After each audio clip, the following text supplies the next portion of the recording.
Salut tout le monde les amis, c'est Bamio. Aujourd'hui on va se retrouver pour une nouvelle vidéo, la présentation de la Skoda Scala d'un ami.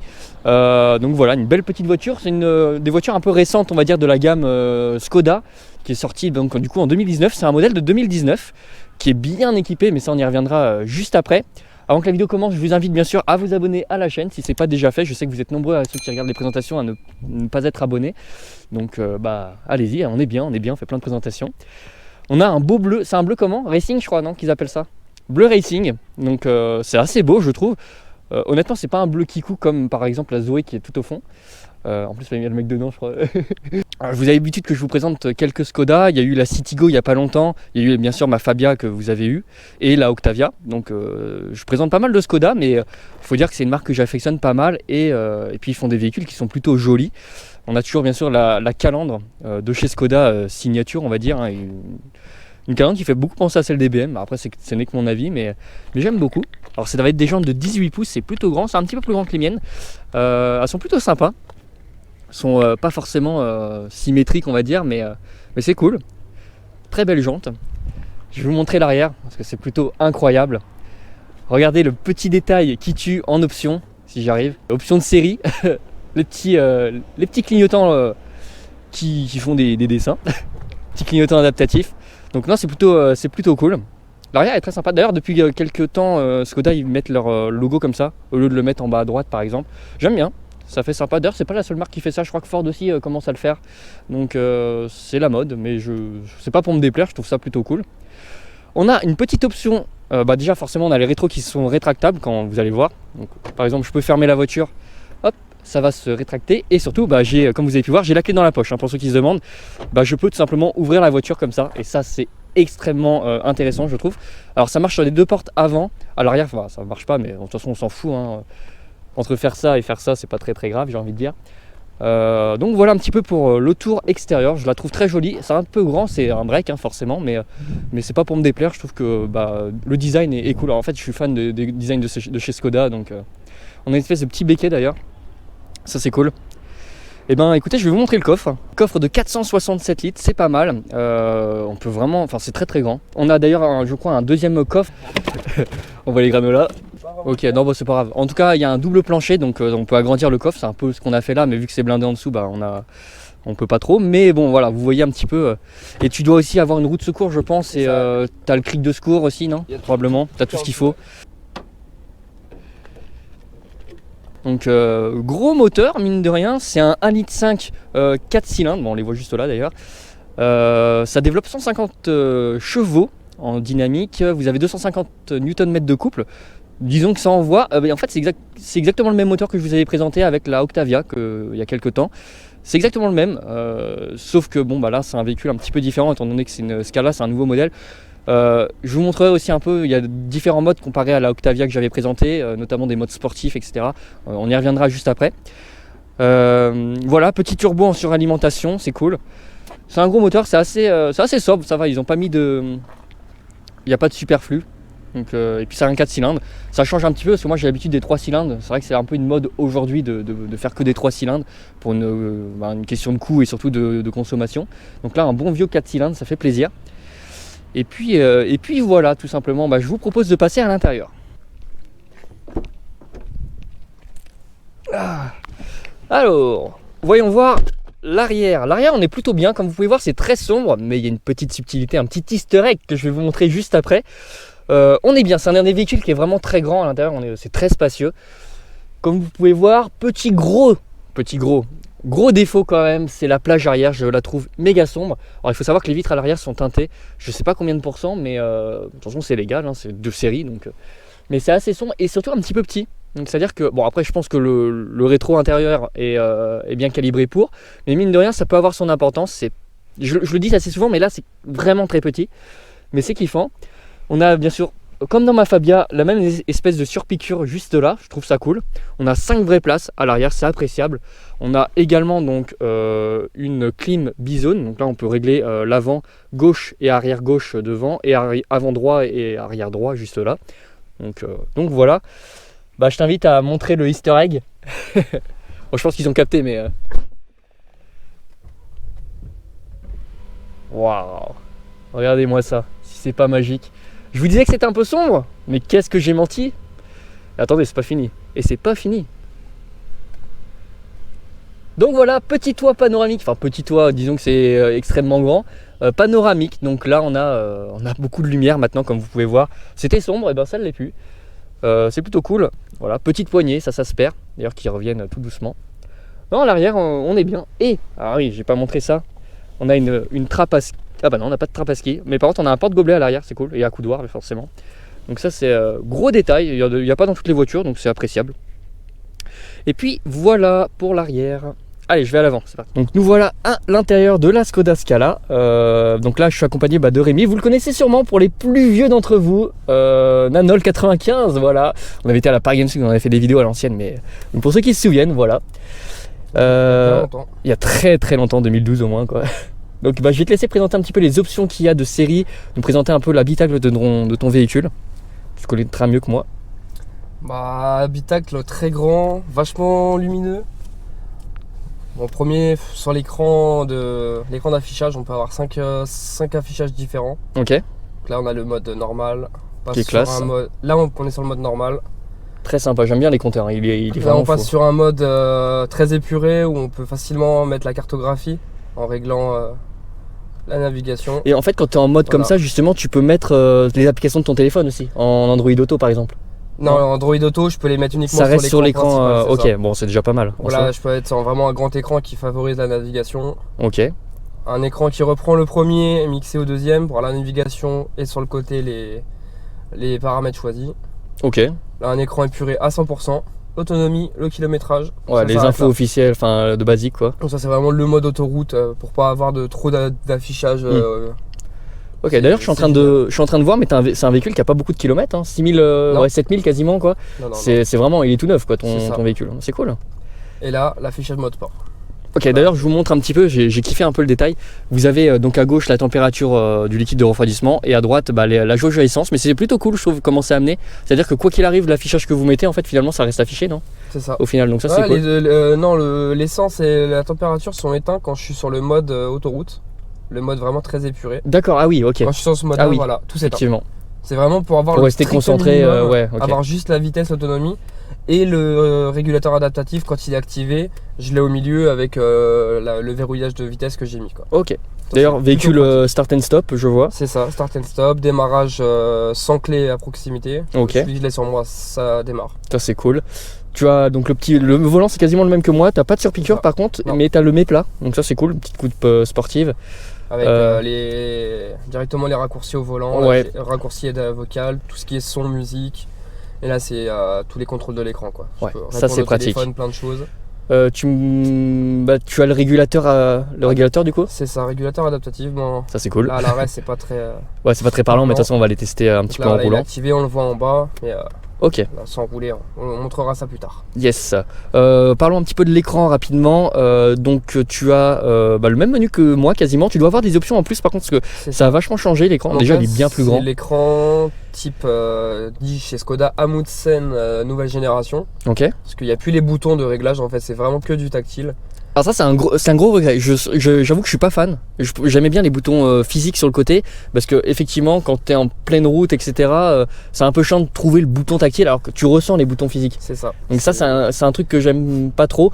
Heureusement ils ont pas fait l'erreur de Peugeot, c'est de mettre la clim aussi tactile parce que ça c'est vraiment une aberration.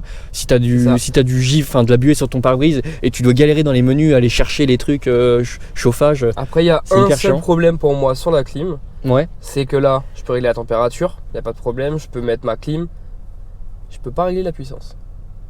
Ah oui, grave, je suis au final obligé d'ouvrir mon menu clim. Ah ouais, ok, il y a une partie. Ah ouais, ça c'est relou. Voilà, ça c'est un gros truc chiant. Et tu peux quand même le régler en tactile, c'est ça. Ta clim. Voilà, là en fait, j'ai un détecteur aussi, donc là si tu filmes l'écran, tu vois, il n'y a rien qui est affiché en fait. Ouais. Dès que j'approche ma main, j'ai plein de petits trucs qui apparaissent en fait. Détecteur de proximité, enfin ok, ouais, sympa. Il y a aussi le mouvement gestuel qui peut être activé. Moi j'ai désactivé parce que j'aime pas.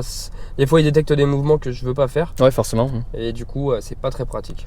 Donc très réactif. Donc là c'est le menu de base en fait avec tout ce qui est disponible. Android Auto, CarPlay, j'imagine. C'est ça. Voilà. Ça c'est cool. Android Auto, Apple CarPlay, MirrorLink. MirrorLink, qui a jamais marché d'ailleurs sur mon téléphone pourri. C'est ça. Il faut dire merci à Samsung. Et là, Ouais, exactement. Les choses un peu moins utiles. Mon système d'aide à la conduite qui est très très efficace sur cette voiture. Ça, on va en parler juste après, justement. C'est ça. Ok, donc tu as le GPS intégré, bon, même maintenant avec Waze et tout, c'est pas très grave. GPS intégré, Android Auto. Mais voilà, le Bluetooth, bien évidemment, mais ça, c'est normal aujourd'hui, quasiment. Boîte automatique, c'est vrai qu'on en a pas parlé tout à l'heure, donc c'est une 6 vitesses ou 7 DSG7. Donc 7 vitesses en plus. C'est ça, DSG7, ouais. Propre, alors ça, pour la consommation, ça peut aider. On n'en a pas parlé, mais c'est un moteur qui consomme, alors sur le papier, d'après le constructeur, 5 litres. Mais bon, on n'est jamais aux 5 litres. Hein. Voilà, Surtout en tapant dedans, quand on a un moteur comme ça, bah, on est plus autour des entre 8 et 10 litres au 100. Ça dépend. Si vous faites de la ville, vous allez atteindre les 10 litres. Par contre, si vous faites un peu de mixte, on va vite descendre aux 8 litres au 100. Et on peut même descendre moins si on fait que de l'autoroute. Un donc, petit 7 litres sur autoroute. Voilà. Donc ça va être entre faisable. 700 et 800 km d'autonomie, on va dire, avec du mixte. Donc ça, c'est plutôt cool. Après, donc on va parler un petit peu des modes sport, etc. C'est ça, donc différents modes de conduite. Donc il y a le mode basique, dès que vous démarrez la voiture, vous êtes sur le mode normal. Ok.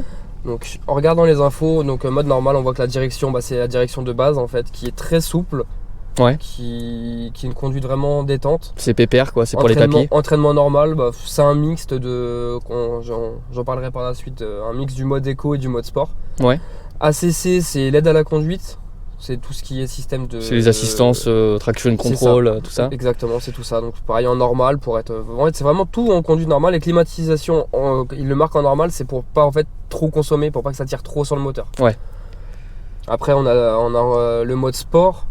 Donc là c'est tout en sport. Ouais, en fait. voilà, la direction qui est beaucoup plus raide. Elle est ferme, ouais, du coup. L'entraînement qui reste beaucoup plus haut dans les tours, qui est moins sur le je rétrograde, je repasse de vitesse. Ouais. Et ça règle les suspensions un petit peu ça les, Ouais, elles sont un peu plus fermes. C'est pas très flagrant, mais ok, ça reste donc ça joue quand même un peu agréable, ouais. Ok. Après, pareil, là c'est la clim en mode normal. La clim, il n'y a que le mode normal et le mode éco. On va passer au mode éco. Voilà, bah là c'est juste pour consommer moins, mais bon, après, est-ce que. Le mode très éco utile. est très bien sur autoroute quand vous êtes vraiment sur une Ouais, longue voilà. distance. Vous mettez le mode éco avec le régulateur adaptatif. La voiture elle se régule toute seule par rapport aux véhicules qui sont devant vous et tout. C'est vraiment super agréable. Et niveau consommation, c'est parfait. Et donc tu as aussi l'aide pour garder les lignes en fait. C'est ça, l'aide au maintien dans la voie. Voilà, donc ça c'est pas mal.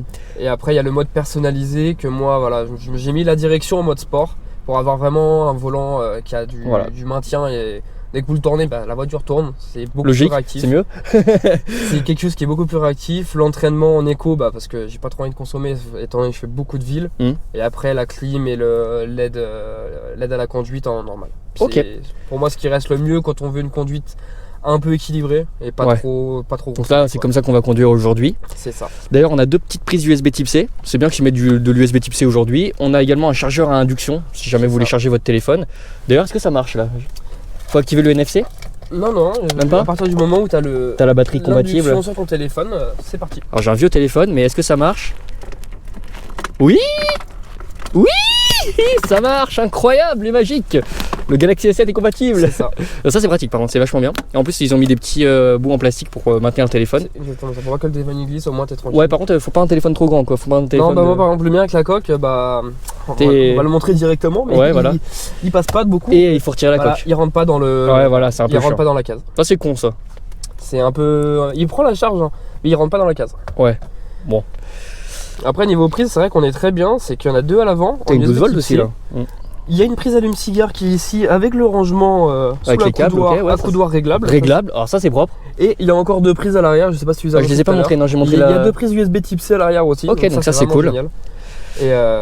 Et puis aussi, si on a parlé de la clim, les sièges chauffants, je t'ai entendu en parler tout à l'heure. Ouais, alors j'en ai parlé vite fait, mais siège chauffant, ouais. On a les 2 sièges chauffants, conducteur, passager avant et royal, les 2 passagers arrière. Non, mais non. À l'arrière là. Ouais.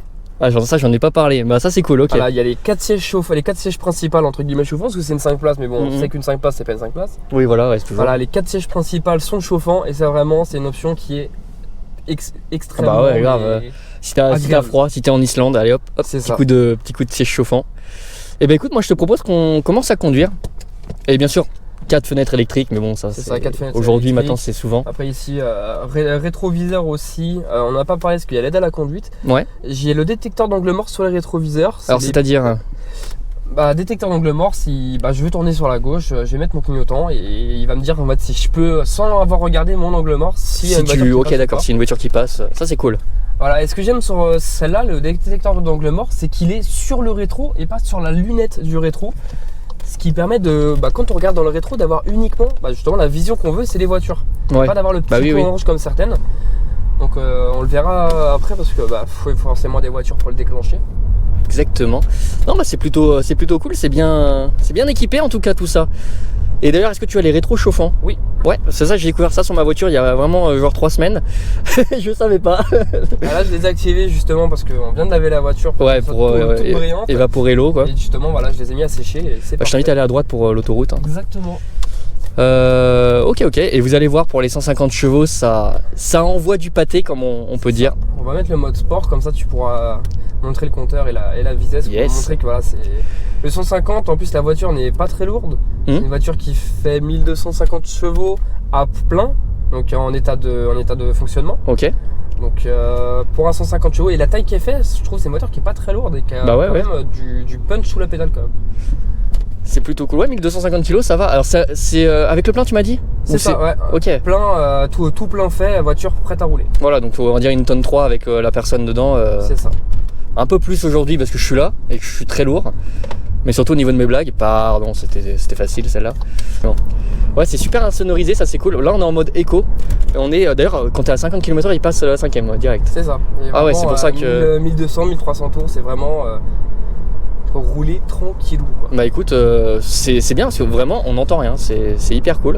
Non, c'est très insonorisé et même quand on accélère fort, on entend que ça va, ouais. On entend le moteur, on entend pas trop les bruits d'air en fait, c'est plutôt agréable à conduire. Ouais, il n'y a pas de poche d'air qui se crée. C'est ça, c'est une voiture, voilà, c'est une compacte, c'est pas un break. Ouais. Parce que voilà, elle a pas la longueur d'un break, elle a pas la longueur d'une compacte, c'est un mix entre les deux. C'est ça qui a fait quand même un bon gros coup de com' entre guillemets chez Skoda. C'est un mix des deux qui est très bien parce que c'est vachement spacieux quand on est à l'arrière. Même moi qui suis quand même mon siège conducteur pas mal reculé, en se mettant à l'arrière derrière moi, il y a la place pour les genoux, vraiment même des personnes, mais c'est ce que je montrais tout à l'heure. Des personnes de grande taille. Déjà, c'est la première fois ce que j'ai dit en rentrant, c'est putain c'est grand. Enfin c'est un véhicule qui est grand. Ah c'est ça qui est bien chez Skoda quand même. Ouais. Et alors faut savoir que Skoda ça appartient au groupe Volkswagen, donc c'est équipé par Volkswagen notamment, on a les mêmes motorisations, mais ça coûte aussi beaucoup moins cher, donc ça c'est appréciable. Donc si vous aimez tout ce qui est Golf, etc., ou même les SUV de chez Skoda, de chez Volkswagen, regardez quand même Skoda, ça peut être intéressant pour vous. Et donc là, après je sais pas quelle autoroute tu veux aller, soit gauche, soit droite. On va prendre à droite, je pense, comme ça on va récupérer un peu plus haut la 15. Exactement. Mais et suspension plutôt ferme? Ouais, quand même. Ouais. Elles sont assez équilibrées, je trouve. Parce que moi j'adore les suspensions fermes. C'est ça. Ça me rend moins malade. C'est pas la fermeté Ford, c'est pas la souplesse de beaucoup de Peugeot. De Peugeot, ouais, notamment. Ouais. Oh là, Peugeot Citroën qui. Là, on va montrer un peu le plaisir de la voiture. C'est incroyable le bruit du moteur.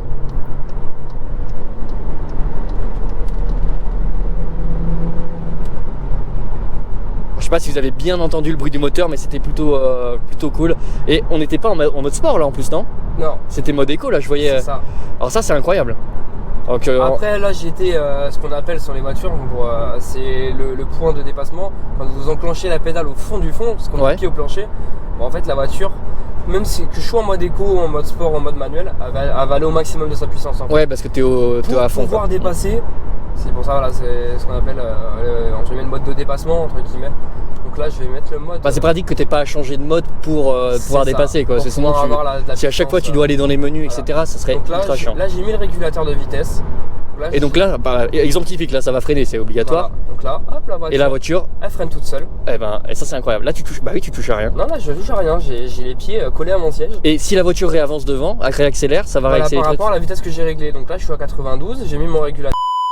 Si devant j'ai la voiture accélère ou qu'elle se décale, donc j'ai de la place pour avancer, la voiture avance. Là voilà, je monte un tout petit peu. Ok, alors non mais ça c'est vachement pratique. Alors, oui, pour beaucoup ça peut paraître un peu normal, mais moi j'ai pas l'habitude, hein, c'est des voitures très bien équipées. Elle remonte toute seule. Ok, je vois, c'est incroyable. Là, je touche pas l'accélérateur. Eh bah dis donc. On a de la chance, il pleut pas. C'est ça. Est-ce que la puissance du véhicule quand même, par exemple, imaginons que tu as une route humide, est-ce que tout passe au sol? Ah non. Ou ça a tendance vraiment à patiner un peu? Ça patine. Après, j'ai pas vérifié, mais je crois que quand je l'ai acheté, ils m'ont mis des pneus été. J'ai pas vérifié. Moi, je roule tout le temps en 4 saisons, peu importe la voiture. Peu importe la pizza, c'est une 4 saisons. Exactement. Ah, Parce que vraiment, les 4 saisons, surtout en habitant en Ile-de-France, c'est le pneu parfait. Parce que le pneu été, bah oui, oui. Et même puis, en été, il pleut, donc c'est sert à ça. rien. Et le 4 saisons, c'est vraiment le pneu parfait. Je suis quasiment sûr que j'ai du pneu été. Faudrait que je pense à vérifier. Mais dès que c'est un peu tu les changerais du coup si jamais tu peux. Quand ils seront morts, je vais pas les changer avant. Je trouve ça inutile. Voilà, la voiture est neuve, hein, franchement. C'est ça. Mais puis tu driftes pas avec non plus, donc. Non.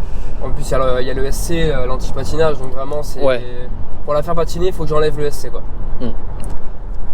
Après... Non, c'est plutôt cool. Et même là, on était à alors on n'entend pas, on n'entend rien quoi. Le moteur, si tu veux ne pas entendre le moteur, tu ne l'entends pas en fait. Ah non, en mode déco, on n'entend vraiment rien. C'est propre. C'est hyper agréable. On va avoir une voiture qui va être sur ma gauche et là sur le rétro gauche, on va voir. Là normalement, si je mets mon clignot, il va vouloir me dire que je peux pas tourner. Voilà. Ah d'accord, ok, je savais pas que ça marchait comme ça. Ça c'est le détecteur d'angle mort qui reste allumé quand en fait il est allumé pour me dire que c'est pas possible et il clignote rapidement pour me dire vraiment danger. Faut pas que j'aille dans la direction où dans la direction où j'ai mis mon clignot, en fait faut pas que j'y aille parce que sinon je vois. Carton. Donc je disais vous avez les boutons de plafonnier juste là, les lumières bien sûr, et les portes, etc., les déverrouillages. Vous avez aussi une assistance si jamais. Alors ça c'est si t'as un accident, si t'as un problème sur la route, c'est ça? Il y a l'info, je sais plus à quoi il marche, il y a la petite clé, c'est pour appeler mon concessionnaire que j'ai enregistré dans les paramètres. Si j'ai par exemple j'ai le voyant de révision, comme ça je peux directement appeler le concessionnaire pour prendre rendez-vous. Et le SOS en cas d'accident, en cas de panne importante qui m'empêcherait de pouvoir rouler et conduire comme en fait. Vraiment il n'y a pas de SOS, gros problème. Et alors oui aussi j'en ai pas parlé mais je vous le montre tout de suite. On a même le passager, alors le conducteur bien évidemment, mais le passager a aussi le réglage de la hauteur. Et c'est pas le cas dans toutes les voitures. Donc là c'est plutôt cool. Dans les miennes notamment je l'ai que pour le conducteur. Donc ça c'est cool, c'est appréciable. Donc, en niveau réglage, ce qui est bien c'est que tu peux monter et baisser ton siège. L'avancer, le reculer, bon ça c'est normal. Tu peux l'incliner. Et tu as le réglage aussi des lombaires. C'est-à-dire t'as une petite poignée sur le côté, une petite molette. Ah oui, pour tourner pour. En haut, au milieu, t'as une espèce de petite poignée que tu règles et ça te pousse, ça te recule, un espèce de coussin dans le dos en fait. Et vraiment, c'est. Ah oui. Suivant la forme de ton dos, si t'as mal au dos. Ok, je vois, ouais. Ça peut être très agréable. Eh ben dis donc. Que d'équipement, tu dois être bien par contre. Et je voudrais parler d'un petit truc. Tout à l'heure, on parlait du système anti-crevaison, donc que j'ai vu tout à l'heure. En fait, c'est un préventif anti-crevaison que j'ai découvert dans un magasin de moto, je ne citerai pas le nom. Pas faire de pub gratuite non plus, mais de base, en fait, a été créé pour les motos. Parce qu'une moto qui crève, c'est quasiment la chute assurée. Ouais, bah oui. Et en fait, c'est un préventif qui, quand vous crevez, en fait, c'est un espèce de gel un peu visqueux qui se met sur toute la bande de roulement.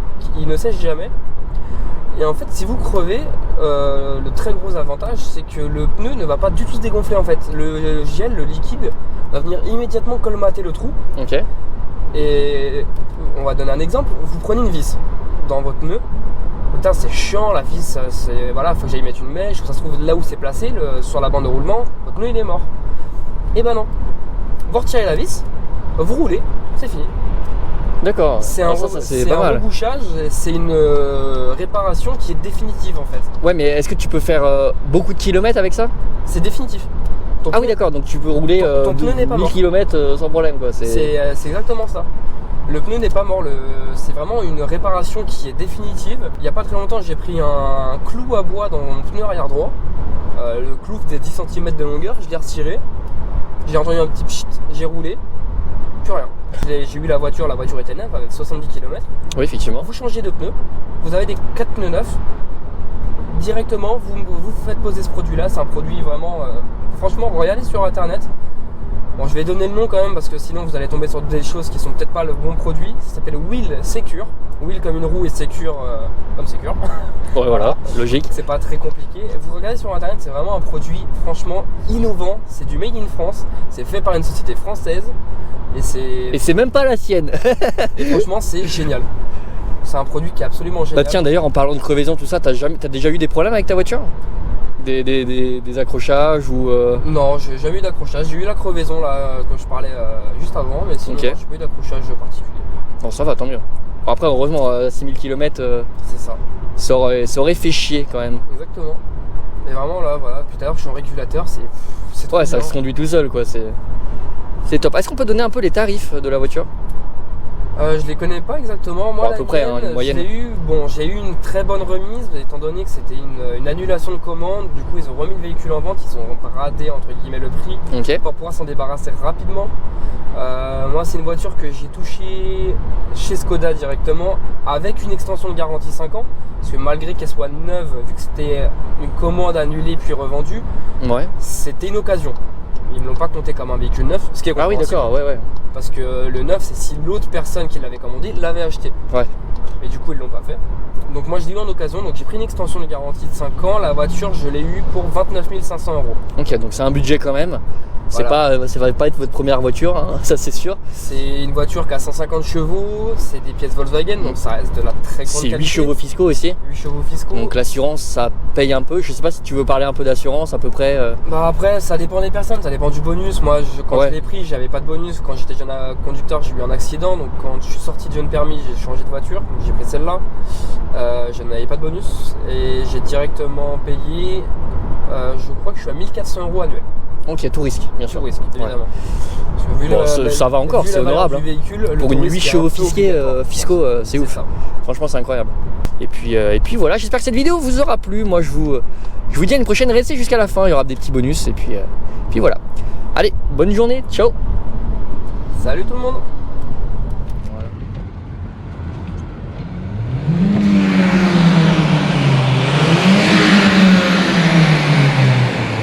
Pas mal, j'aime bien. Fait un beau bruit. Hein. Ça fait un beau bruit, j'avoue.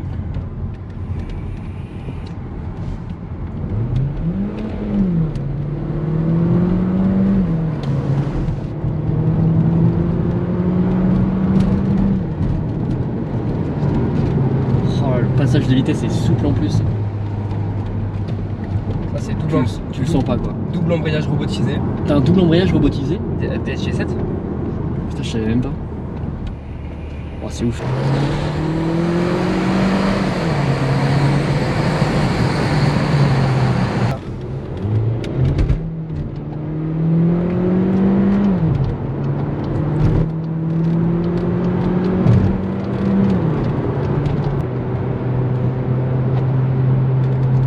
Pourtant qu'elle en veut. Ah ouais, elle en veut là, elle attend que ça là.